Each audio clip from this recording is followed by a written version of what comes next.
सदर मुमलिकत से दो अहम शख्सियात की मुलाकात, क्यास आराइयाँ बढ़ने लगी। ऐवान सदर में होने वाली मुलाकातों के हवाले से कौमी मंजरनामे में क्यास आराइयाँ बढ़ने लगी। ऐवान सदर के जराए तस्दीक कर रहे हैं कि जुमा को सदर की दो अहम शख्सियात से मुलाकात हुई। इस मुलाकात के दरमियान किसी को भी आमद रफ्त की इजाज़त नहीं थी।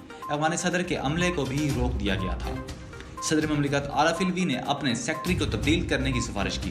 तीन बड़ों की इस मुलाकात में क्या हुआ, इस हवाले से ऐवान सदर या किसी दूसरे जरिए से कोई बयान या एलानिया जारी नहीं किया गया था। ताहम मुल्की सूरत हाल के पस मंजर में इस ज़मन में सोशल मीडिया पर क्यास आराइयाँ हो रही हैं। कुछ लोग इम्कान जाहिर कर रहे हैं कि सदर आइंदा 72 घंटों में इलेक्शन की तारीख का ऐलान कर सकते हैं। मुलाकात का एक और पहलू आर्मी एक्ट और ऑफिशियल सीक्रेट एक्ट में तरामीम के ज़मन में है, जिस पर सदर ने ट्वीट जारी की थी कि उन्होंने तौसीकी बिल पर दस्तखत नहीं किए थे। सदर आरिफ अलवी की तनख्वाह में 2 मरतबा इजाफा, बकाया जात भी मिलेंगे। एक पहलू सदर के ओहदा मियाद के हवाले से है। सदर आरिफ अलवी के ओहदे सदारत की मियाद 8 सितंबर को मुकम्मल हो रही है। ऐवान सदर ने इस बात की तस्दीक नहीं की कि सदर ओहदे की मियाद मुकम्मल करके घर चले जाएंगे, क्योंकि आइन के तहत नए सदर के आने तक मौजूदा सदर बरकरार रह सकता है।